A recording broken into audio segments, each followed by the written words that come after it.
Hello friends, कैसे हैं आप? आपका एक बार फिर से हमारे हाई फाई एजुकेशन पर स्वागत है।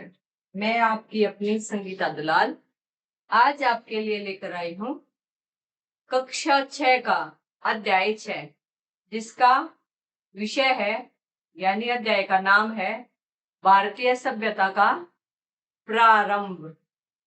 प्लीज मेरे YouTube चैनल को लाइक कीजिए, शेयर कीजिए और सब्सक्राइब करना न भूलें।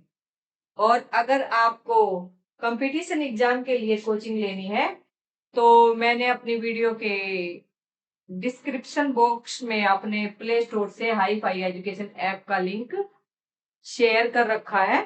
उसे आप प्ले स्टोर से ऐप को डाउनलोड कर सकते। तो भारतीय सभ्यता का प्रारंभ, यहाँ आपको स्क्रीन पर भी लाल की एक डेफिनेशन दिखाई दे रही है। तो वो क्या बता रहे हैं, देखिए। भारत की सबसे प्राचीन सभ्यता जो हड़प्पा, सिंधु अथवा सिंधु सरस्वती सभ्यता के नाम से जानी जाती है, वास्तव में कई मायनों में एक अनूठी सभ्यता है। एक सम्यक रूप से संतुलित समुदाय रहता है, यानी एक सम्यक रूप से संतुलित समुदाय रहता है जहां धनवान और निर्धन के बीच अंतर नहीं है। संक्षेप में हड़प्पा के सामाजिक परिदृश्य में, अगर हम संक्षेप में बोले तो हड़प्पा के सामाजिक परिदृश्य में शोषण नहीं है, बल्कि आपसी सामंजस्य हमें देखने को मिलता है। अब हम इस डेफिनेशन को पढ़ने के बाद हमारे सामने क्वेश्चन बनते हैं। सभ्यता क्या है? What is civilisation? सभ्यता क्या है? भारतीय उपमहाद्वीप की आरंभिक सभ्यता कौन सी थी? यानी जो हमारा भारतीय उपमहाद्वीप है उसकी आरंभिक सभ्यता कौन सी थी? उसकी मुख्य उपलब्धियां क्या थी? यानी जो सभ्यता थी उसकी मेन अचीवमेंट क्या थी? यहां से इस डेफिनेशन को पढ़ने के बाद हमारे सामने ये 3 क्वेश्चन उभर कर सामने आते हैं। अब आप देखिए, ये किला की पिक्चर्स आपको दिखाई दे रही है। ये धोलावीरा यानी किसका किला है? धोलावीरा का किला है। और ये आपको धोलावीरा किला का उत्तरी जो है गेट, आपको उत्तरी प्रवेश द्वार आपको दिखाई दे रहा है। तो देखिए कितने सुंदर तरीके से किले का गेट वगैरह बना रखा है, मैनेजमेंट बना रखे हैं। कितने बड़े बड़े पत्थर इसमें उस समय के लोगों ने यूज कर रखे हैं।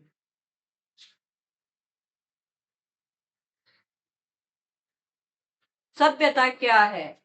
अब हम आंसर देंगे कि सभ्यता क्या है, जो क्वेश्चन डेफिनेशन बीबी लाल की डेफिनेशन पढ़ने के बाद हमारे सामने आया था। अध्याय 4 के अंत में हमने देखा कि मनुष्य का पहला समूह एक स्थान पर रहने लगा था और उसके साथ ही खेती करने लगा था और उसने कुछ तकनीकों का भी विकास किया और वह सभ्यता की ओर अग्रसर हो गया, उन्मुख हो गया। जैसे कौन कौन सी तकनीकें? भवन निर्माण, धातु विज्ञान और यातायात के साधनों को विकास उन्होंने कर लिया था। अब धातु विज्ञान क्या है? धातु विज्ञान क्या है? क्या है भाई धातु विज्ञान? बताइए। धातु विज्ञान के अंतर्गत प्रकृति से धातु निष्कर्षण, यानी प्रकृति से धातु निकाला जाता है, उन्हें शुद्ध करने, फिर उसको क्या किया जाता है? शुद्ध किया जाता है। फिर उनको आपस में मिलाने की तकनीकों और साथ साथ धातु और उसके गुणों का वैज्ञानिक अध्ययन शामिल है। यानी धातु विज्ञान किसे कहते हैं? धातु विज्ञान के अंतर्गत प्रकृति से धातु निष्कर्षण, उन्हें शुद्ध करने, आपस में मिलाने की तकनीकों और साथ साथ धातु और उसके गुणों का वैज्ञानिक अध्ययन जिसमें शामिल है, उसे धातु विज्ञान कहते हैं। अब हम बात करते हैं आखिर सभ्यता है क्या? आखिर सभ्यता है क्या? सामान्यतः इस शब्द का प्रयोग मानव समाज के उन्नत चरण के लिए किया जाता है। इसे और स्पष्ट करने के लिए हम यहाँ इस बात पर विचार करेंगे कि एक सभ्यता में कम से कम कौन सी विशेषताएं होनी चाहिए, यानी सभ्यता में कौन कौन सी विशेषताएं होनी चाहिए जब उसको सभ्यता काउंट किया जाएगा। सबसे पहला है शासन और प्रशासन का कोई रूप, यानी किसी सभ्यता के लिए शासन और प्रशासन बहुत ही महत्वपूर्ण है। जटिल समाज और उसके अनेक कार्यकलापों के मैनेजमेंट के लिए गवर्नमेंट का होना जरूरी है। नंबर 2, नगरीकरण। नगर योजना, नगरों का विकास और उनकी मैनेजमेंट, जिसमें सामान्यतः वाटर मैनेजमेंट और ड्रेन सिस्टम आता है, यानी एक सभ्यता के लिए नगरीकरण भी होना जरूरी है। नंबर 3, विभिन्न प्रकार के शिल्प, यानी उद्योग धंधे भी उस समय के लोगों के पास होने चाहिए, शिल्पकार होने चाहिए। कच्चा माल में क्या क्या आता है, जैसे पत्थर और धातु का मैनेजमेंट, और तैयार माल, यानी जो माल आपके पास तैयार हो चुका है, जैसे आभूषण और उपकरण का उत्पादन, यानी एक सभ्यता के लिए ये पॉइंट भी जरूरी है, विभिन्न प्रकार के शिल्प। नंबर 4, व्यापार। सभी प्रकार की वस्तुओं के आदान प्रदान के लिए आंतरिक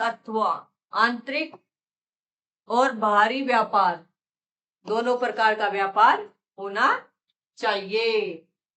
अगर हम बात करें कि आंतरिक व्यापार एक नगर अथवा एक क्षेत्र के अंदर होता है, जैसे अगर हम हरियाणा के अंदर व्यापार की बात करें तो हरियाणा का जो व्यापार है, हरियाणा में जो 22 जिले हैं उनके अंदर ही आपस में जो व्यापार किया जाएगा उसको हम आंतरिक व्यापार बोलेंगे।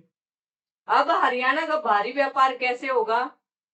दूरस्थ अथवा विश्व के अन्य भागों के साथ जो व्यापार हम करेंगे, लाइक दैट हरियाणा अपना राजस्थान के साथ व्यापार कर रहा है, यूपी के साथ कर रहा है, पंजाब के साथ कर रहा है, उसी के साथ विश्व में इंग्लैंड के साथ कर रहा है, बांग्लादेश के साथ कर रहा है। तो इस प्रकार से सभ्यता के लिए व्यापार करना भी जरूरी पॉइंट है। लेखन का कोई रूप, जो सभ्यता है वह लेखन लिखाई का कार्य भी करती हो। अभी लेखों को लिख रखने और संवाद बनाने के लिए लेखन का कोई ना कोई रूप बहुत अधिक आवश्यक है। चाहे हिंदी में लिखो, इंग्लिश में लिखो, उर्दू में लिखो, मराठी में लिखो, बांग्ला में लिखो, लेकिन लेखन का कोई ना कोई रूप जरूर होना चाहिए। नंबर 6, जीवन और विषयों के बारे में सांस्कृतिक विचार, यानी कला से आप क्या समझते हैं, स्थापत्य से क्या समझते हैं, साहित्य और श्रुति परंपराएं जो मुंह जुबानी एक पीढ़ी से दूसरी पीढ़ी में जा रही है, सामाजिक रीति रिवाज के माध्यम से जीवन और विषयों की अभिव्यक्ति। कृषि उत्पादकता, यानी एक सभ्यता के लिए कृषि का उत्पादन भी बहुत जरूरी है, और कृषि उत्पादकता सिर्फ अपने पेट भरने के लिए नहीं होनी चाहिए, बल्कि नगरों को भी भोजन उपलब्ध कराने के लिए होनी चाहिए। आइए विचार करें। ऊपर बताई गई विशेषता में आप किसे मूलभूत विशेषता मानते हैं? अर्थात ऐसी विशेषता जो अन्य सभी के विकास के लिए अनिवार्य है, ऐसी कौन सी विशेषता आप मानते हैं? आइए पता लगाएं। ऊपर दी गई सूची में प्रत्येक विशेषता के लिए क्या आप उस समय के समाज में विद्यमान व्यवसाय और रोजगार की सूची तैयार कर सकते हैं? आज विश्व के अधिकांश समाजों में इन सभी विशेषताओं को आसानी से देखा जा सकता है। देख सकते हैं आप, व्यापार भी है भाई, उत्पादकता भी है, लेखन कार्य भी है, गारमेंट भी है, सभी चीजें अवेलेबल है आज के समय में। विश्व के विभिन्न भागों में अलग अलग समय पर सभ्यताओं का आरंभ हुआ। जिस क्षेत्र को मेसोपोटामिया में क्या आता है? आज का modern Iraq plus Syria, Iraq plus Syria के नाम से जाना जाता है। वहां लगभग 6000 वर्ष पूर्व, मेसोपोटामिया में लगभग 6000 वर्ष पूर्व सभ्यता का आरंभ हुआ और इसके कुछ शताब्दियों के बाद वहां प्राचीन मिस्र की सभ्यता का आरंभ हुआ। आप इन सभ्यताओं और अन्य सभ्यताओं के बारे में आगे की कक्षाओं में पढ़ेंगे। सही अर्थों में उन प्राचीन सभ्यताओं के बहुत बड़े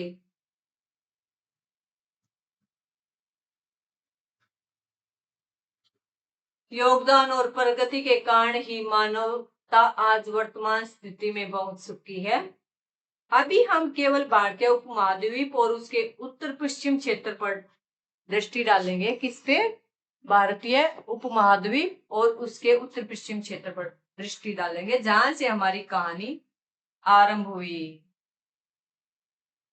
ये हमारी मेसोपोटामिया की सभ्यता आपको दिखाई दे रही है और इधर हमारी मिस्र की सभ्यता का आरंभ है 3000 ईस्वी पूर्व,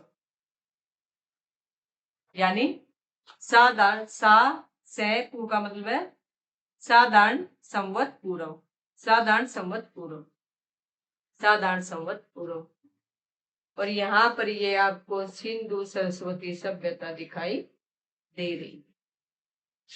तो इस तरीके से सभ्यताओं का विकास हुआ है। ये सिंधु सरस्वती सभ्यता 2600 से 1900 साधारण संवत पूर्व तक सिंधु सरस्वती सभ्यता का समय दर्शाती। क्या है ये? क्या है? समय रेखा कि किस एरिया में किस सभ्यता का विकास किस समय हुआ। नेक्स्ट हमारा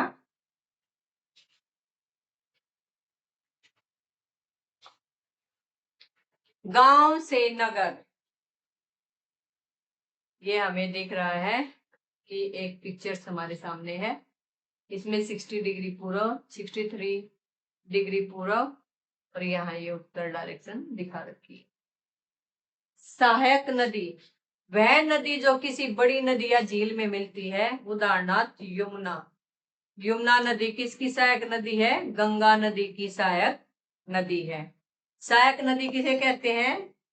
वह नदी जो किसी बड़ी नदी या झील में मिलती है उसे सहायक नदी कहते हैं। सहायक नदी का एग्जाम्पल है यमुना नदी, जो कि गंगा नदी में जाकर मिल जाती है। ऐसे सिंधु नदी की सहायक नदी है सतलुज, रावी, व्यास, झेलम, इस तरीके से। गांव से नगर पंजाब आज भारत और पाकिस्तान में विभाजित है, जो कि पंजाब का क्षेत्र है आज के समय में भारत और पाकिस्तान में विभाजित है। और सिंध, जो सिंध एरिया है वो कंप्लीट पाकिस्तान के अंदर है। के विशाल मैदानों को सिंधु नदी और उसकी सहायक नदी, यानी सिंधु नदी और उसकी सहायक नदियां सिंचित करती हैं। सिंधु नदी ने इन मैदानों को उपजाऊ और कृषि के अनुकूल बनाया। किसने? सिंधु नदी और उसकी सहायक नदियों ने इस मैदान को उपजाऊ और कृषि के अनुकूल बनाया। इन मैदानों की पूर्व दिशा में कुछ सहस्त्राब्दियों पहले एक अन्य नदी, यानी ये जो नदी है इसकी पूर्व में, लाइक दैट, पेन का कलर चेंज कर लेते हैं। ये हमारी होगी कौन सी नदी? सिंधु नदी। कौन सी नदी? सिंधु, सिंधु नदी। और सिंधु नदी के पूर्व में यानी ईस्ट में कौन सी नदी है? सरस्वती नदी। कौन सी नदी? सरस्वती नदी। हिमालय की तलहटी से हरियाणा, पंजाब और राजस्थान के कौन कौन सी जगह से हिमालय की तलहटी से निकलती थी और सिंधु सरस्वती नदी किस किस को सिंचित करती थी? हरियाणा को,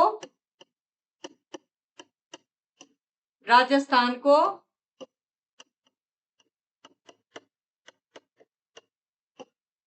और गुजरात के कुछ क्षेत्रों से होकर बहती थी, उन क्षेत्रों को सिंचित करते थे।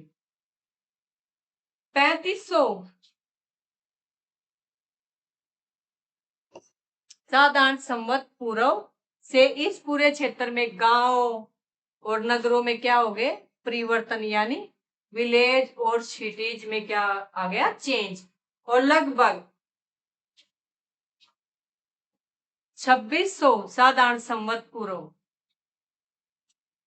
यानी before common era, before common era में बढ़ते व्यापार और अन्य विनिमयों के कारण नगर, महानगरों, जो नगर थे वो किस में चेंज हो गए? कन्वर्ट हो गए, महानगरों में कन्वर्ट हो गए, परिवर्तित हो गए।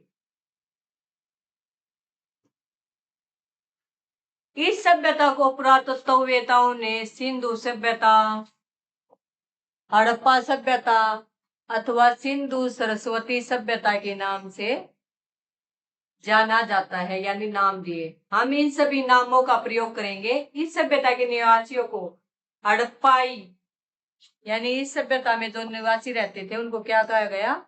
हड़प्पाई, क्योंकि हड़प्पा नामक जगह की सबसे पहले खुदाई की गई थी, तो उसी के नाम पर इस सभ्यता का नाम पड़ गया। हड़प्पाई या हड़प्पावासी कहते थे। यह विश्व की सबसे पुरानी सभ्यताओं में से एक सभ्यता है। इस विकास प्रक्रिया को भारत का पहला नगरीकरण भी कहा जा सकता है। इंडिया का फर्स्ट नगरीकरण कौन सी सभ्यता?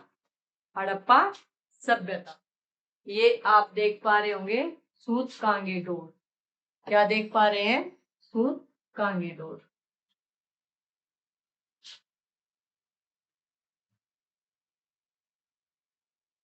ध्यान रहे, वर्तमान में इस सभ्यता के निवासियों को हड़प्पाई या हड़प्पावासी क्यों कहते हैं?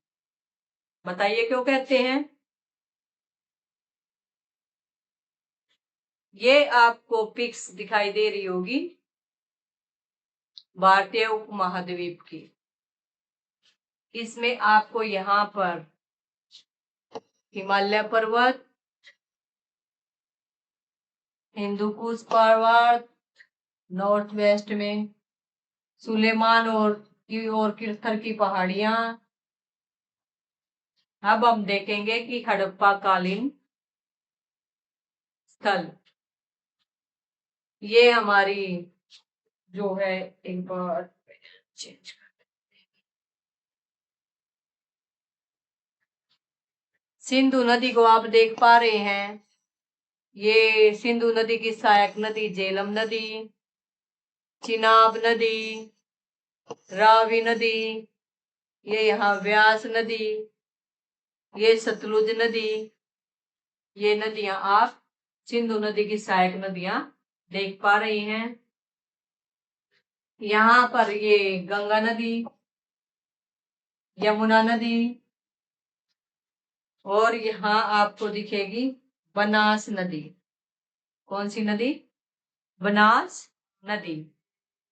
ये आपको यहाँ पर सरस्वती नदी दिखाई दे रही है, और सभी सहायक नदियां सिंधु नदी में मिल जाती हैं, और यहाँ पर ये सिंधु नदी। तो इस तरीके से आप हड़प्पा कालीन स्थल देख पा रहे हैं।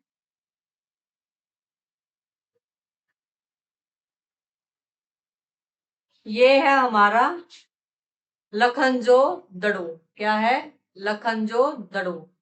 और इसके तुरंत नीचे हमारा मोहनजोदड़ो, जो कि पाकिस्तान में है। यह हमारा बालाकोट, ये यहाँ पर हमारा है चहुंदड़ो, ये गवेरी वाला, हड़प्पा जो कि आधुनिक पाकिस्तान में है, डाबरकोट, मूसा खेल, मांडा। क्या? मांडा। कालीबंगा राजस्थान में, बनावली हरियाणा में, रूपनगर, राखीगढ़ी हरियाणा में, परमाना हरियाणा में, कानपुरा हरियाणा में और भिराना। इस तरीके से ये नॉर्थ में और वेस्ट में, ईस्ट वेस्ट में हड़प्पा सभ्यता के नगर आप लोगों ने देखे। यहाँ पर ये धोलावीरा, नागवाड़ा, बगासरा और लोथल, खिरसारा और नागेश्वर, ये हड़प्पा कालीन स्थल हम देख पा रहे हैं अपने मानचित्र में। यानी सिंधु सरस्वती सभ्यता की कुछ प्रमुख बस्तियों का मानचित्र पर्वत श्रृंखलाओं द्वारा बनी प्राकृतिक सीमाओं को आप देख पा रहे हैं। जैसे सबसे ऊपर क्या था, हिमालय पर्वत उत्तर में, और पश्चिम में हमारे क्या था, हिंदुकुश पर्वत और सुलेमान पर्वत श्रेणियां।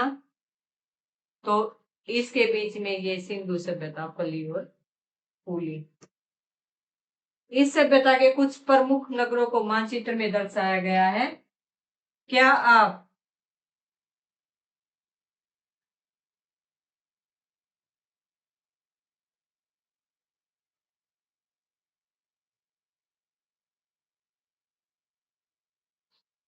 कक्षा में गतिविधि के माध्यम से इन दर्शाए गए नगरों का अगले पृष्ठ पर भी दी गई तालिका में दिए गए आधुनिक राज्यों अथवा प्रदेशों के साथ मिलान कर सकते हैं? तो इस तरीके से आप ये कर सकते हैं। जैसे धोलावीरा कहाँ पर है, हड़प्पा कहाँ पर है, और कालीबंगा कहाँ पर है, मोहनजोदड़ो कहाँ पर है, राखीगढ़ी कहाँ पर है। तो कालीबंगा हमारी कहाँ पर है, राजस्थान में। कालीबंगा कहाँ पर है, राजस्थान में। धोलावीरा गुजरात में, धोलावीरा गुजरात में। राखीगढ़ी कहाँ पर है, हरियाणा में। राखीगढ़ी कहाँ पर है, हरियाणा में। और उसी के साथ हड़प्पा हमारी है पंजाब में। हड़प्पा कहाँ पर है, पंजाब में। और मोहनजोदड़ो है सिंध प्रांत में। सरस्वती नदी मानचित्र में सिंधु और उसकी 5 सहायक नदियों को दर्शाया गया है। जैसे कि हम बात कर रहे थे, मोहनजोदड़ो और हड़प्पा जैसे नगर इन नदियों के किनारे विकसित हुए। सरस्वती नदी, जिसे आज भारत में घग्गर और पाकिस्तान में आगरा, सरस्वती नदी को भारत में किस नाम से जाना जाता है, घग्गर, और पाकिस्तान में किस नाम से जाना जाता है, आगरा। अतः इसे घग्गर आगरा भी कहा जाता है। क्या कहा जाता है, घग्गर हाकरा भी कहा जाता है, के नाम से जाना जाता है। के किनारे भी अनेक पुरा स्थल मिले हैं। जैसे कि अपने लास्ट मैप में देखा था। आज यह एक मौसमी नदी है। कैसी नदी है, मौसमी नदी। मौसमी नदी कौन सी, हमारी नदी 2 टाइप्स की होती हैं। कौन सी, एक तो सदा नीरा। कौन सी नदी, सदा नीरा, यानी ऐसी नदी जिसमें पूरा साल पानी रहता है। जैसे फॉर एग्जाम्पल गंगा नदी। कौन सी नदी, गंगा नदी। यमुना नदी। दूसरी होती है मौसमी नदी। ऐसी नदी जिसमें किसी विशेष मौसम में पानी आता है, जैसे बरसात के मौसम में। मौसमी, जो छोटी मोटी अपनी नदियां हैं, मौसमी नदी। जैसे सरस्वती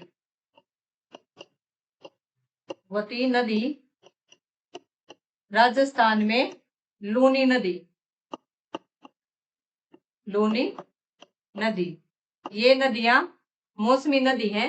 इन नदियों में बरसात के मौसम के अंदर ही पानी आता है। जो मात्र मौसमी नदी कौन सी नदी होती है, जो मात्र वर्षा ऋतु के दौरान ही बहती हैं और और टाइम पे ये सूखी दिखाई देंगी हमें। सरस्वती नदी का वर्णन सबसे पहले प्राचीन ग्रंथ ऋग्वेद में मिलता है। सरस्वती नदी का वर्णन कहाँ मिलता है? ऋग्वेद में। कहाँ मिलता है? ऋग्वेद में। इसके बारे में हम अध्याय 7 में पढ़ेंगे। ऋग्वेद में सरस्वती को एक देवी माना है। क्या माना है? ऋग्वेद में सरस्वती को एक देवी और पर्वत से निकलकर समुद्र तक बहने वाली एक नदी, दोनों रूपों में पूजा गया है। नदी के रूप में भी पूजा गया है और देवी के रूप में भी पूजा गया है। बाद के ग्रंथों में इस नदी के सूखने और अंततः लुप्त हो जाने का वर्णन भी मिलता है। अब बात करते हैं नगर योजना की।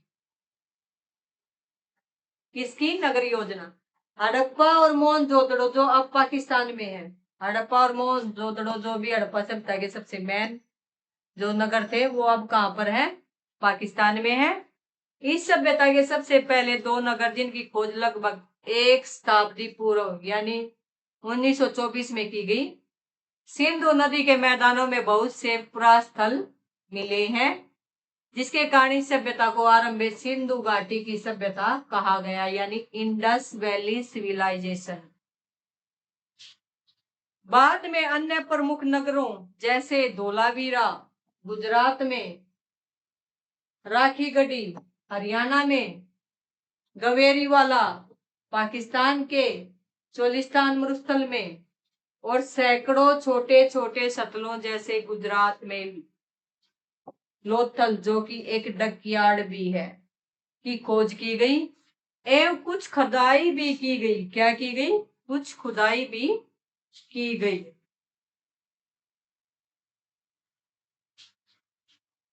तो इस प्रकार से आप इन पुरास्थलों को देख सकते हैं।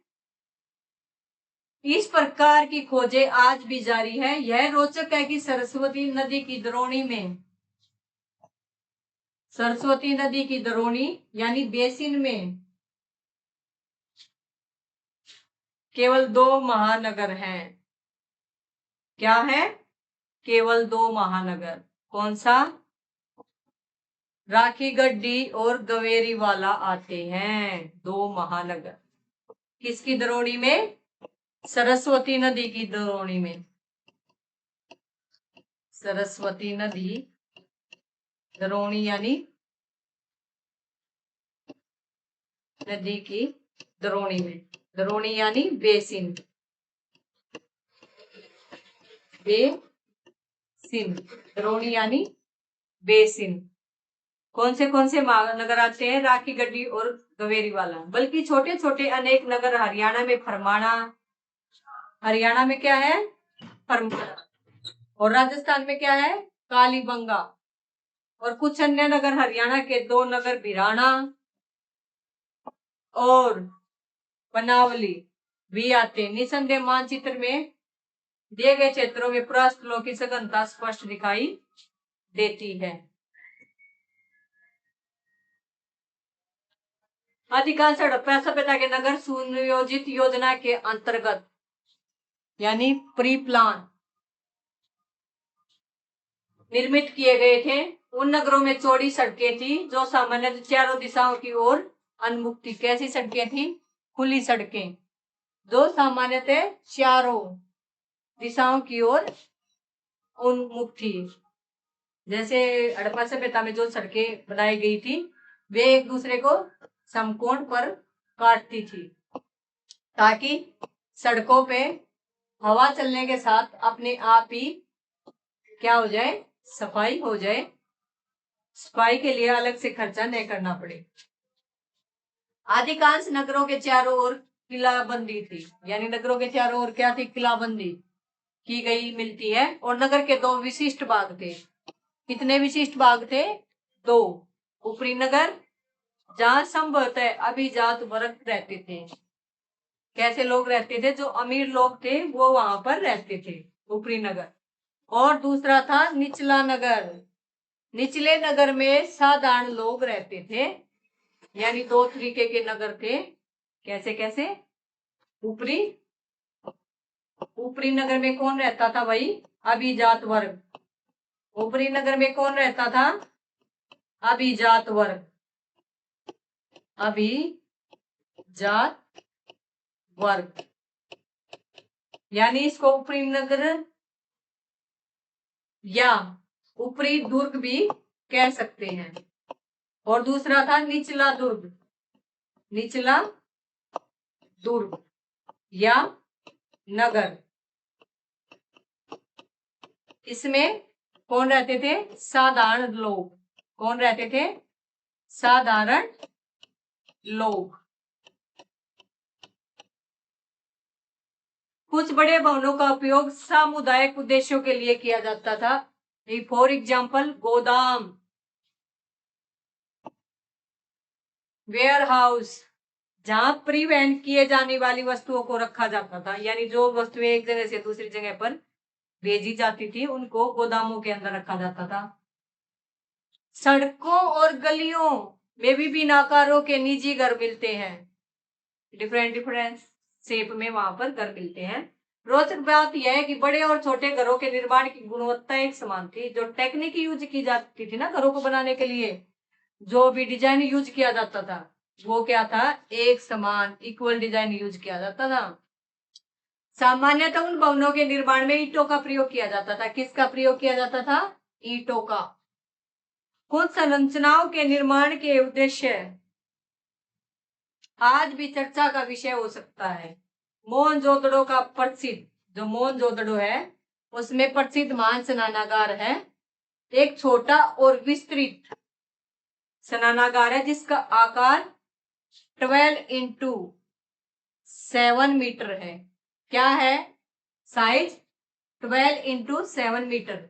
सबसे ऊपर जमाई गई ईंटों पर जलरोधक सामग्री जैसे डामर के रूप में प्राकृतिक बिटुमिन यानी प्लास्टर की परत चढ़ाई गई है। स्नानागार के चारों ओर छोटे छोटे कमरे हैं। जो स्नानागार बनाया है उसके चारों ओर छोटे छोटे कमरे हैं। उनमें एक कमरे के अंदर कुआं भी है। कमरे के अंदर क्या मिलता है? कुआं भी मिला है। समय समय पर स्नानागार के पानी को खाली करने के लिए कोने में एक नाली है। जैसे ही कोई भी फेस्टिवल आता है उस समय स्नानागार को भर दिया जाता था। कपड़े वगैरह चेंज करने के लिए स्नानागार के चारों तरफ कमरे थे। एक कमरे में जो कुआं था कुएं से उसको भरा जाता था और स्नानागार की दो तरफ जो है सीढ़ियां थी। और जब पानी यूज कर लिया जाता था, फेस्टिवल खत्म हो जाता था तो उस पानी को निकाल दिया जाता था। इस प्रकार स्नानागार को स्वच्छ पानी से समय समय पर भरा जाता था। अभी आप यहाँ अभिजात वर्ग देख सकते हैं। यह शब्द समाज के उच्च स्तर के लोगों के लिए यूज किया जाता है, जैसे शासक, अधिकारी, प्रशासक और पुरोहित या पुजारियों के लिए अभिजात वर्ग यूज किया जाता था। किसके लिए? राजा के लिए, उसके मंत्रीगण के लिए, उसके सिविल सर्वेंट के लिए और पुरोहित या पुजारी के लिए। किलेबंदी, आमतौर पर किलेबंदी क्या होती थी? आमतौर पर सुरक्षात्मक उद्देश्यों से किसी बस्ती या नगर के चारों ओर बनाई गई एक विशाल दीवार थी। क्या? किलेबंदी, एक विशाल दीवार।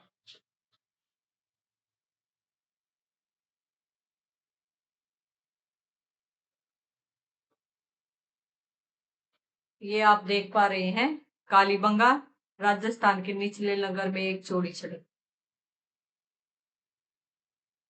6.4, ये हमारा चित्र नंबर 6.4 है। ये कालीबंगा है। कालीबंगा कहाँ है? राजस्थान में। कालीबंगा का अर्थ है काली चूड़ियों का टीला। के निचले नगर में एक चौड़ी सड़क है। ये सड़क आप देख पा रहे हो। लोग यहाँ पर अपना डेली रूटीन का सामान, ईंधन या चारा लेकर आ रहे हैं।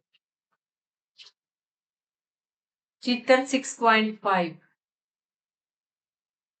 धोलावीरा के मध्य नगर में आवासीय क्षेत्र की लंबवत गलियां या सड़कें, जैसे आप ये सड़कें देख पा रहे हैं। यानी सड़कें एक दूसरे को समकोण पे काटती थी ताकि हवा चलने पर नॉर्थ यानी उत्तर,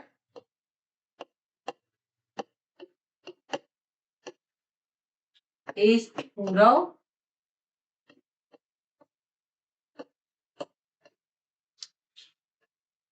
साउथ दक्षिण और वेस्ट पश्चिम। तो इस तरीके से जो सड़कें थी आपस में समकोण पर काटती थी। 3 गलियां या सड़कें, धोलावीरा में 3 अलग अलग क्षेत्र थे, न कि अन्य नगरों की तरह 2। और सभी जितने भी हड़प्पा सभ्यता में नगर पाए गए हैं उनमें 2 ही क्षेत्र पाए गए हैं, ऊपरी दुर्ग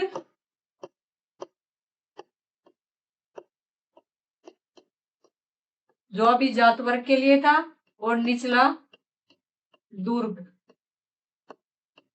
जो सामान्य लोगों के लिए था। दुर्ग बोल लो या नगर बोल लो, ठीक है। ऊपरी नीचे वाला सामान्य जन के लिए और ऊपरी था अभिजात के लिए, अभिजात वर्ग के लिए। अभिजात वर्ग में अपना प्रेसिडेंट, प्राइम मिनिस्टर, आईएएस अधिकारी, नौकरशाह जो होते हैं उसी के साथ पुरोहित वगैरह आ जाते थे। निचले दुर्ग में आम जन जो जनता है वो जनता जनार्दन आ जाती थी। हड़प्पा से बता के ज्यादातर नगर कितने उसमें थे, 2 पार्ट में डिवाइड थे, बट जो धोलावीरा था वो 3 पार्ट में डिवाइड था। इस नगरों में अधिकांश भवनों की नींव पत्थर से बनाए गए। इस नगर में जो नींव है, जो घर बनाने की जो नींव है वो किससे बनाई गई है? पत्थर से। और जगह किससे बनाई गई थी? ईंटों से। बट धोलावीरा में किससे बनाई गई है? पत्थर से।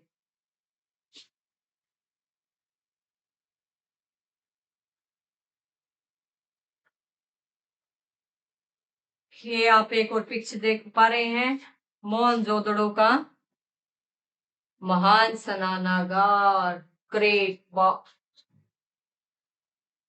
ये आप देख रहे हैं, स्नानागार की पिक्स आपकी आंखों के सामने है। इसके निर्माण का उद्देश्य, इस महान स्नानागार के निर्माण का उद्देश्य क्या रहा होगा? पुरातत्ववेदों ने अनेक संभावित व्याख्याएं प्रस्तुत की। नंबर 1, सार्वजनिक स्नान के लिए स्नानागार, यानी किसी विशेष अवसर पर सभी लोग इस स्नानागार में स्नान करते थे। जैसे आज के मंदिर है, मंदिर के किनारे पर जो है, मंदिर के पास ही तालाब का निर्माण किया जाता है और विशेष उत्सव पर उस तालाब को भरा जाता है और फिर सभी लोग उसमें स्नान करते हैं। जैसे सूर्य ग्रहण पर कुरुक्षेत्र का जो ब्रह्म सरोवर है वहां पर सभी लोग स्नान करते हैं और उसके बाद उस सरोवर को खाली कर दिया जाता है। केवल राजसी परिवार के लिए स्नान, यानी जो राजा की परिवार वाले लोग थे, राजा की फैमिली थी, उनके लिए स्नान। या धार्मिक कार्यों के लिए प्रयोग होने वाला स्नानागार, यानी जितने भी अपने पुरातत्ववेता थे उन्होंने अलग अलग विषय में इसके बारे में बताया कि सार्वजनिक स्नान के लिए भी स्नानागार बनाया हो सकता था, राजा के परिवार के लिए भी हो सकता था और धार्मिक कार्यों के लिए भी हो सकता था। हालांकि पहली व्याख्या अब स्वीकार्य नहीं है क्योंकि अब यह पाया गया है कि इस नगर के अधिकांश घरों में स्नानागार बने हुए थे। तो सार्वजनिक स्नान का, यानी सार्वजनिक स्नान तो तब हो सकता था कि घरों में बाथरूम भी ना हो, बट अब तो जब नगरों की खुदाई हो रही है बड़े लेवल पे, तो नगर के अधिकांश घरों में क्या था? स्नानागार बने हुए थे। तो ये फर्स्ट वाला तो आज के समय में रोग हो चुका है। अब ये हो सकता है कि राजा की फैमिली मेंबर के लिए हो या फेस्टिवल्स वगैरह के लिए हो। आइए पता लगाएं। अंतिम 2 व्याख्याओं के बारे में कक्षा में चर्चा कीजिए। क्या आप कोई अन्य व्याख्या सोच सकते हैं? ध्यान दीजिए कि इस विषय में हमारे पास इतिहास के अन्य स्रोत नहीं है, जैसे न कोई शिलालेख है, ना कोई न शिलालेख है, न कोई ग्रंथ है और न ही किसी यात्री का विवरण है। तो इसलिए हम इस विषय में नहीं बता सकते।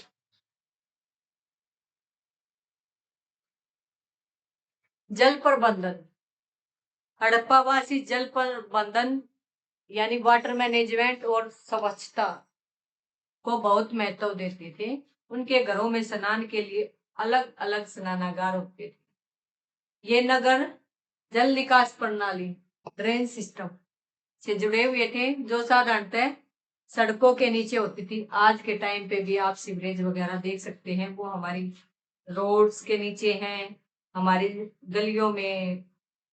गलियों के नीचे हैं, जिनमें अपशिष्ट जल बहता था। जो दूषित जल था, जो जल हमने यूज कर लिया था, वो उसके अंदर बहता था।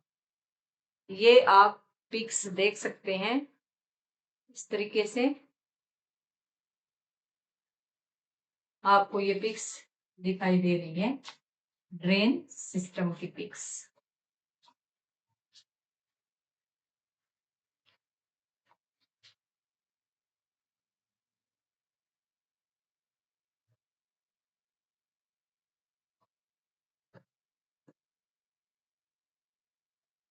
ये लोथल गुजरात में है, जो लोथल गुजरात का एरिया ये दिखाया गया। मोहनजोदड़ो में लोग ईंटों से बनाए कुओं से पानी निकाला करते थे। मोहनजोदड़ो में लोग कहाँ से? ईंटों से बने हुए कुओं से पानी निकालते थे। किंतु अन्य क्षेत्रों में तालाब, पास के झरनों अथवा मानव निर्मित जलाशयों से पानी लेते थे। धोलावीरा में, धोलावीरा कहाँ है? जो गुजरात में कच्छ के रंध में है। 73 मीटर लंबा सबसे बड़ा जलाशय मिला है, जो कि वुमेन मेड है, मानव द्वारा निर्मित है। आइए पता लगाएं। कक्षा की एक गतिविधि के रूप में किसी फीते यानी इंची टेप से अपनी कक्षा, विद्यालय के गलियारे, कॉरिडोर, खेल के मैदान की लंबाई मापे। क्या मापे? लंबाई। इस लंबाई की तुलना धोलावीरा के सबसे विशाल जलाशय की लंबाई से कीजिए। कंपैरिजन। धोलावीरा में पत्थरों और यहाँ तक कि चट्टान को काटकर कम से कम 6 विशाल जलाशयों का निर्माण किया गया था। कितने विशाल जलाशयों का? 6। इनमें से अधिकांश को कुशल जल संचयन यानी वो वाटर की स्टोरेज करते थे, कुशल जल संचयन और वितरण के लिए भूमिगत नालियों से जोड़ा गया था।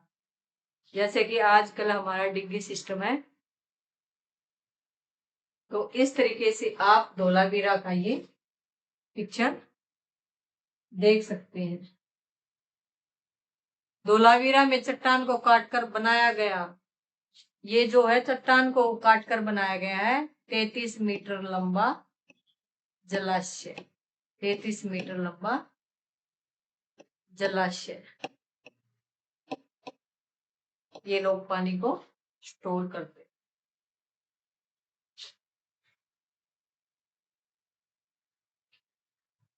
नेक्स्ट,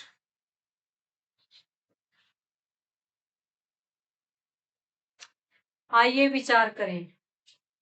जलाशयों के इस प्रकार के निर्माण के लिए आवश्यक श्रमिकों की बड़ी संख्या के बारे में सोचिए। यानी जलाशय का जब पत्थर को, बड़े चट्टान को काटकर जलाशय का निर्माण किया गया है, तो श्रमिकों की भी हमें आवश्यकता रही होगी। आपके विचार से उनके कार्य को सुनियोजित करने के लिए निश्चित निर्देश किसने दिए होंगे? आपके विचार में उनकी मजदूरी के लिए भुगतान कैसे किया गया होगा? संकेत। उस समय आज की तरह मुद्रा का प्रचलन नहीं था।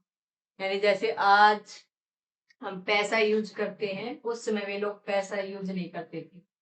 क्योंकि समय समय पर जलाशयों की सफाई करना आवश्यक था, इसलिए क्या उनके रख रखाव के लिए कोई स्थानिक प्राधिकारी रख रखे थे?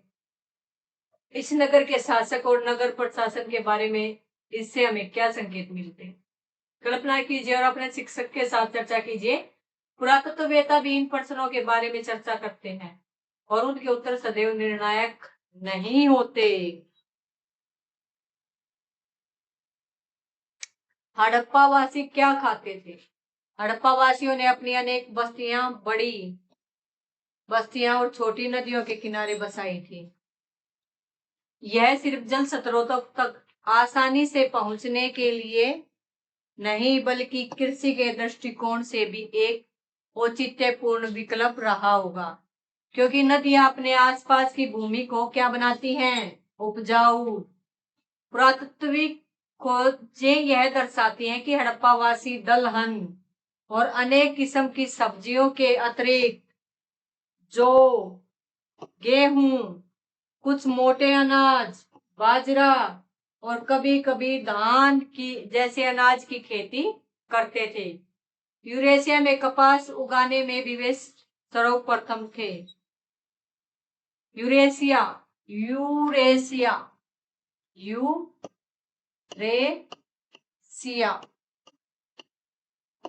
दो शब्दों से मिलकर बना है, यूरोप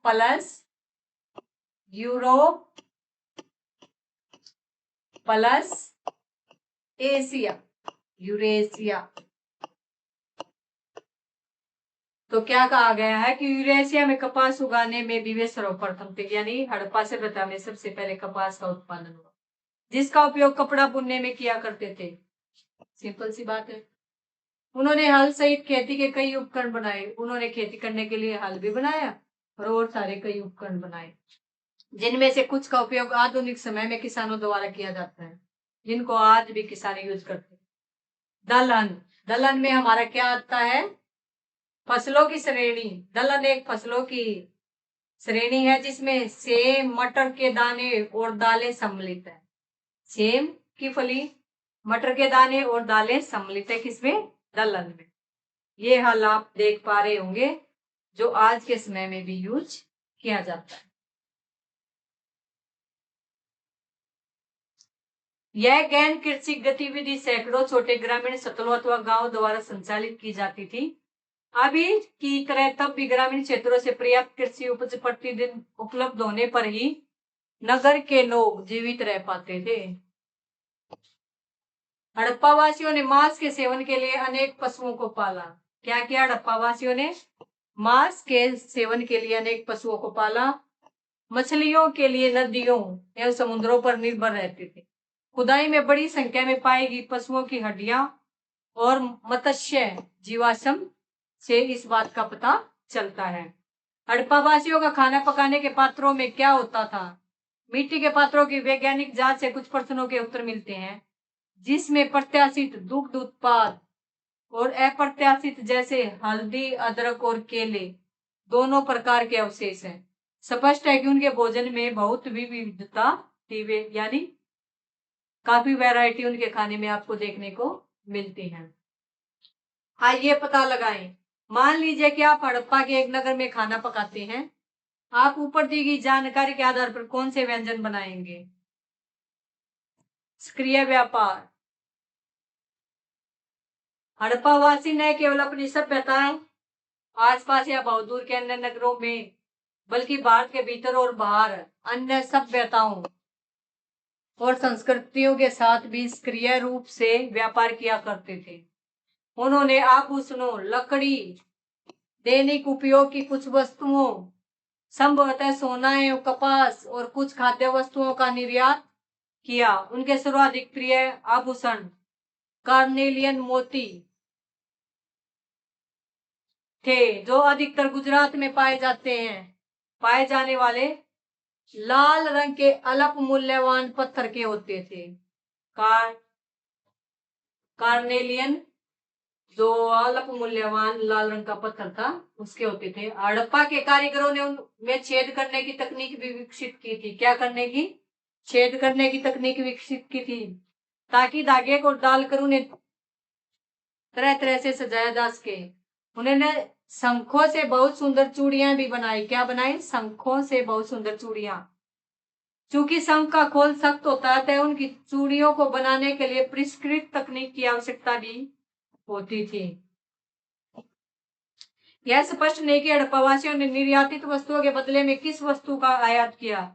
संभवतः यह तांबा हो सकता है, क्योंकि यह धातु सामान्यतः उनके पास नहीं होती थी। किनके पास? हड़प्पावासियों के पास। ठीक है, तो इस तरीके से आप देख सकते हैं कि हड़प्पावासी क्या क्या करते थे। ये मिट्टी से निर्मित हल का जो प्रतिरूप था वो आपको हरियाणा के बनावली से मिला था। तो इस तरीके से आप देख सकते हैं। आइए पता लगाए, हड़प्पा वासी मुलायम धातु तांबे की कलाकारी में कुशल थे। तांबे की कलाकारी में कुशल थे। तांबे में टीन मिलाने पर तांबा प्लस टीन मिलकर क्या बनता था? तांबा प्लस टीन मिलकर बनता था कांस्य धातु। तांबे और टीन को मिलाकर कौन सी धातु बनती थी? कांस्य, जो तांबे की तुलना में कठोर होती थी। यानी तांबा कैसा होता था?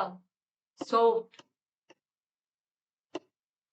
और कांस्य कैसा होता था? तांबे की तुलना में हार्ड। हड़प्पावासियों ने उपकरण तथा बर्तन बनाने में कांसे का उपयोग किया। बाद में हम इसकी बनी कुछ छोटी प्रतिमाएं देखेंगे। देखिए भैया, आप देख सकते हैं सूसा। ये सूसा नामक जगह है, ये कहां पर है? वर्तमान ईरान में। यहाँ पर खुदाई में कार्नेलियन मनके मिले हैं, और कार्नेलियन जो पत्थर था वो बहुतायत मात्रा में गुजरात में मिलता था। और इसके जो ये मनके हैं ये आपको कहाँ मिलेगा? ये ईरान के वर्तमान सूसा में। ये हड़प्पा का हाथी दांत का कंगा है। यानी ये क्या है? हड़प्पा कालीन हाथी के दांत से बना हुआ कंगा, जो ओमान के तट पर पाया गया। कहाँ पाया गया है? ओमान के तट पर। और ये कितना लंबा है? लगभग 7 सेंटीमीटर। ये कोम कितने सेंटीमीटर लंबा है? 7 सेंटीमीटर लॉन्ग। ठीक है। और कहा किसका बना है? हाथी दांत का। किसका बना है? हाथी दांत का। और मिला कहाँ है ये? ओमान के तट पर। कहाँ मिला है? ओमान के तट पर। उन्होंने इस तरह के व्यापार को संचालित करने के लिए स्थल मार्ग, नदियों, अधिक दूरवर्ती गंतव्यों के लिए समुद्री रास्तों का उपयोग किया। यह भारत की प्रथम गहन समुद्री गतिविधि थी। वास्तव में गुजरात और सिंध के तटवर्ती क्षेत्रों में कई हड़प्पाई बस्तियां स्थित हैं। गुजरात में स्थित एक लघु बस्ती लोथल में आश्चर्यजनक रूप से 217 मीटर लंबाई, 217 मीटर लंबाई और 36 मीटर चौड़ाई का एक विशाल बेसिन मिला है। इसकी लंबाई फुटबॉल के 2 मैदानों से थोड़ी अधिक थी। यानी अगर आज के आधुनिक फुटबॉल के मैदानों को देखें तो उस समय जो विशाल बेसिन थी उसकी लंबाई 217 मीटर, 217 मीटर लंबा और 36 मीटर चौड़ा। यानी 217 और ऐसे था 36 मीटर।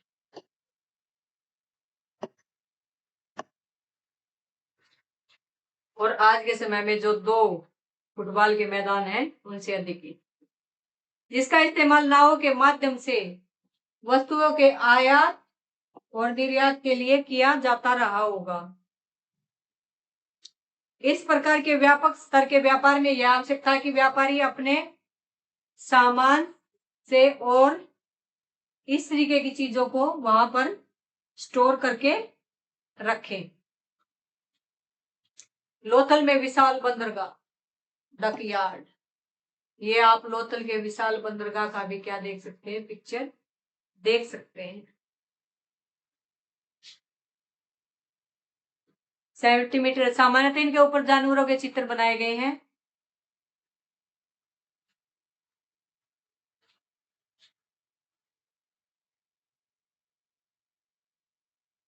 इस प्रकार के व्यापक स्तर के व्यापार में यह आवश्यकता है कि व्यापारी अपने सामान को और एक दूसरे को पहचाने। अनेक वस्तुओं की खुदाई में मिली हजारों की संख्या में छोटी मोहरें, यानी जब वस्तुओं की खुदाई की गई तो हजारों की संख्या में क्या मिली है? मोहरें। क्या मिली है? मोहरें।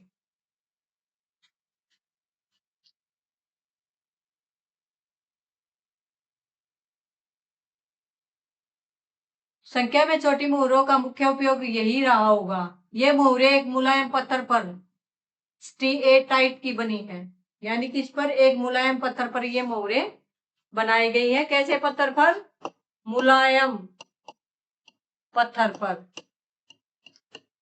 जिसको क्या कहा गया है? पत्थर को स्टीएटाइट। स्टीएटाइट, जिन्हें गर्म कर कठोर बनाया जाता था। जिन्हें क्या किया जाता था? गर्म करके कठोर बनाया जाता था। इनका माप केवल किस में होता था? सेंटीमीटर में। इन मोहरों का माप किस में होता था? सेंटीमीटर में। सामान्यतः इनके ऊपर जानवरों के चित्र बनाए गए थे, जैसे आप देख पा रहे हैं। किंतु इन पर लेखन प्रणाली के कुछ संकेत भी मिलते हैं, यानी इनके ऊपर कुछ लिखा हुआ भी आप लोगों को दिखाई दे रहा है। इस लेखन प्रणाली और पशुओं के चित्रों के प्रतीकों के अर्थ को अभी समझा जाना बाकी है, पर यह निश्चित है कि ये किसी प्रकार के व्यापार की गतिविधियों से संबंधित थे। बाएं से दाएं एक श्रृंगी पशु, यानी बाएं एक सींग वाला पशु आपको दिखाई दे रहा है।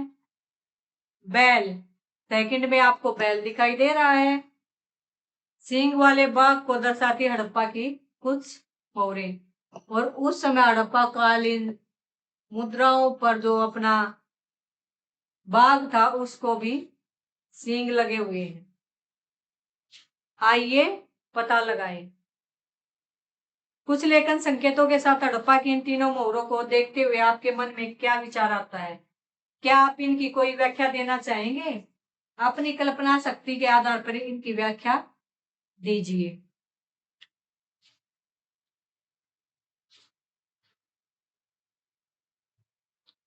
प्राचीन जीवन। पुरातत्ववेत्ता हड़प्पावासियों द्वारा निर्मित और उपयोग की गई अनेक वस्तुओं को सामने लेकर आए। दैनिक उपयोग की वस्तुएं देखिए क्या क्या है। दाएं एक कांस्य दर्पण, यानी कांसे का बना हुआ एक मिरर, जिसे शायद श्रृंगार करते समय औरतें और पुरुष यूज करते होंगे। एक पकी मिट्टी का पात्र, दोनों कहां से मिले हैं? धोलावीरा से। ये एक पकी मिट्टी, यानी पकी हुई मिट्टी को क्या कहते थे? टेराकोटा। पकी हुई मिट्टी को क्या कहते थे? पकी मिट्टी को टेराकोटा कहते थे। क्या कहते थे? टेराकोटा। ये कहां से मिले? धोलावीरा से। इसके नीचे कुछ बाट भी आपको दिखाई दिए हैं, जो कि किसके बने हैं? पत्थर के। बाट किस यूज में आते हैं? भार तोलने के यूज में आते हैं, और ये पत्थर के बने हैं। और एक कांस्य की छेनी, ये आपको एक कांस्य की छेनी भी दिखाई दे रही है। ये सभी भी हमें धोलावीरा से प्राप्त हुए हैं। ये आपको देखिए खेलने के लिए शतरंज के कॉलम यहाँ पर आपको दिखाई दे रहे हैं। 25 सेंटीमीटर ये जो हमारा पत्थर है, ये क्या है? 25 सेंटीमीटर। 25 सेंटीमीटर का है। 25 सेंटीमीटर की लंबाई वाले एक पत्थर पर उकेरा गया खेल का बोर्ड। ये देखिए आपको आधुनिक जो शतरंज है उससे ये मैच करता हुआ धोलावीरा से प्राप्त है। लगभग 4 सेंटीमीटर लंबी सीटी, इस साइड आपको 4 सेंटीमीटर लंबी आपको सीटी दिखाई देगी, जो करणपुरा राजस्थान से मिली है। कहां से मिली है? करणपुरा, जो कि कहां पर है? राजस्थान में।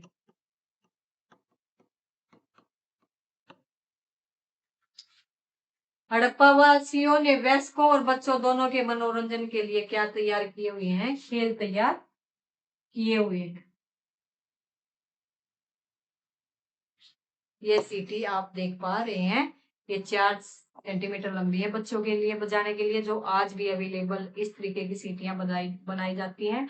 और ये राजस्थान के कर्णपुरा नामक जगह से मिली।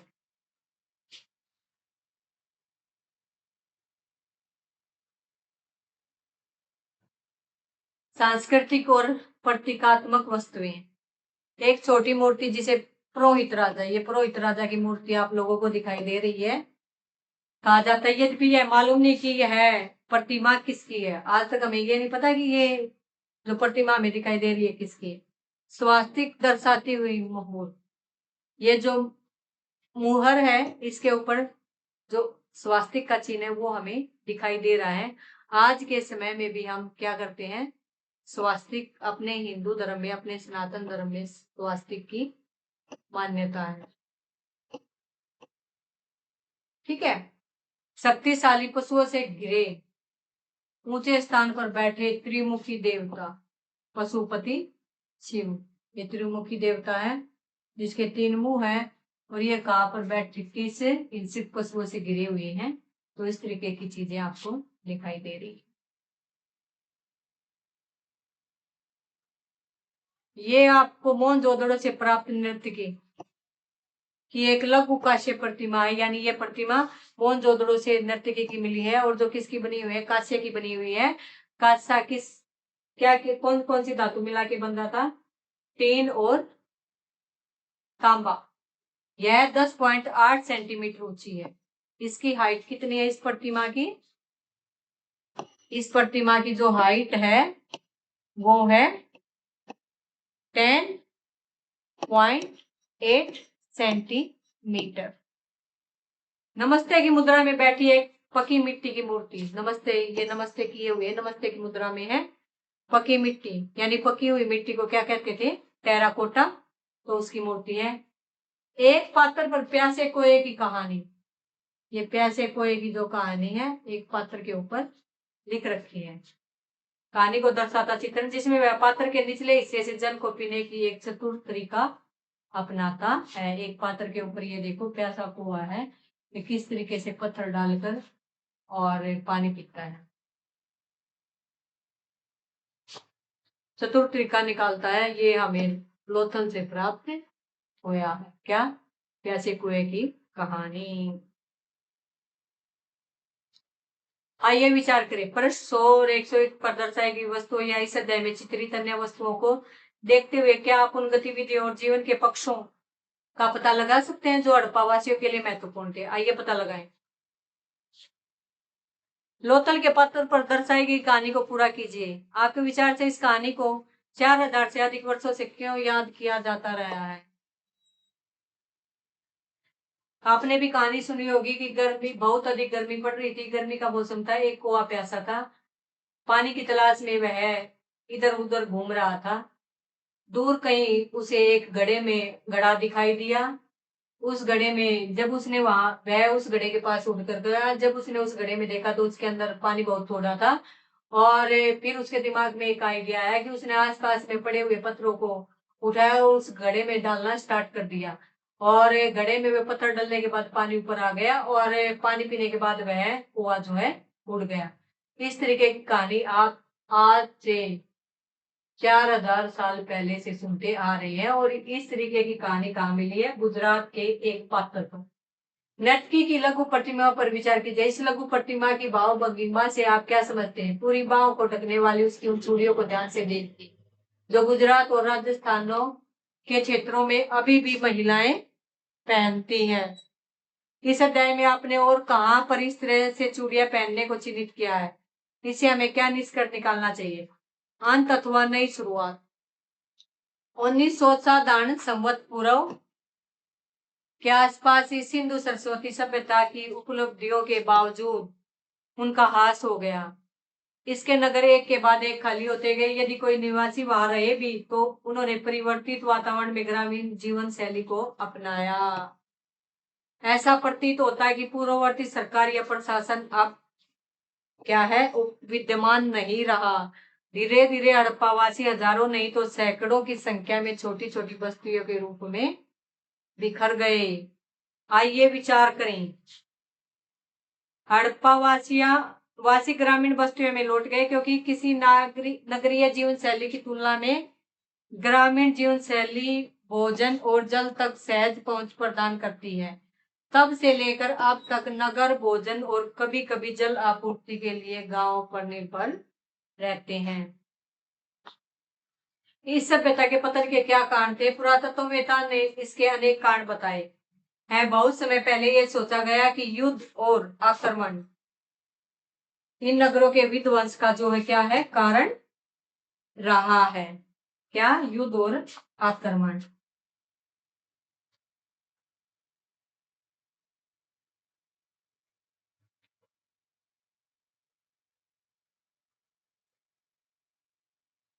लेकिन युद्ध या आक्रमण के कोई निशान नहीं मिलते। जहां तक प्रमाणों की बात है, हड़प्पावासियों ने वास्तव में कभी भी कोई सेना या युद्ध के हथियार नहीं रखे। यह अपेक्षा करते एक शांतिपूर्ण सभ्यता प्रतीत होती है। तो इस तरीके से आप देख पा रहे हैं। वर्तमान में दो कारणों पर सहमति बन पाई है, क्योंकि युद्ध पे तो सहमति इसलिए नहीं बन पाई क्योंकि हड़प्पा सभ्यता की खुदाई में कहीं भी कोई भी युद्ध के हथियार वगैरह नहीं मिले हैं। तो पहले 2200 साधारण संवत पूर्व से विश्व को अत्यधिक प्रभावित करने वाली जलवायु संबंधी परिवर्तनों से वर्षा में कमी और शुष्कता की स्थिति उत्पन्न हुई। इसने कृषि कार्य को अधिक कठिन बनाया। क्या बनाया? कृषि कार्य को अधिक कठिन, और नगरों की ओर खाद्यापूर्ति में कमी आई। यानी जब पानी ही नहीं होगा तो खेती कहाँ से होगी, और गर्मी के मौसम में शहरों में पानी की कमी हो जाएगी और पानी की कमी से फसलों का उत्पादन नहीं होगा, तो इससे खाद्यापूर्ति में कमी आई। दूसरा, सरस्वती नदी का मध्य बेसिन सूख गया। वहां कालीबंगा और बनावली जैसे नगर अचानक छोड़ दिए गए। तो इनमें अन्य कारण भी रहे होंगे, लेकिन ये दो कारण हमें याद दिलाते कि हम अपने कल्याण के लिए अपनी जलवायु और पर्यावरण पर कितने निर्भर हैं। यद्यपि नगर लुप्त हो गए, लेकिन हड़प्पा की संस्कृति और प्रौद्योगिकी अधिकांश बची रही और यह भारतीय सभ्यता के अगले चरण में पहुंच गई, जिसके बारे में हम अगले अध्याय में पता करेंगे। आगे बढ़ने से पहले सिंधु हड़प्पा या सिंधु सरस्वती सभ्यता। सिंधु हड़प्पा या सिंधु सरस्वती सभ्यता विश्व की प्राचीनतम सभ्यताओं में से एक है। हड़प्पा वासियों ने कुशल जल प्रबंधन, विविध शिल्पों और सक्रिय व्यापार के साथ सुनियोजित नगरों का निर्माण किया। उपजाऊ कृषि से नगरों को विभिन्न प्रकार की फसलें प्राप्त हुई। इस सभ्यता का जलवायु संबंधी और पर्यावरणीय परिवर्तनों के कारण अंततः ह्रास हो गया, यानी पतन हो गया। लोग ग्रामीण जीवन शैली की ओर वापस लौट गए। और ये आगे इससे रिलेटेड क्वेश्चन है। इस अध्याय में अध्ययन की गई सभ्यता के अनेक नाम क्यों है, इसके महत्व पर चर्चा कीजिए।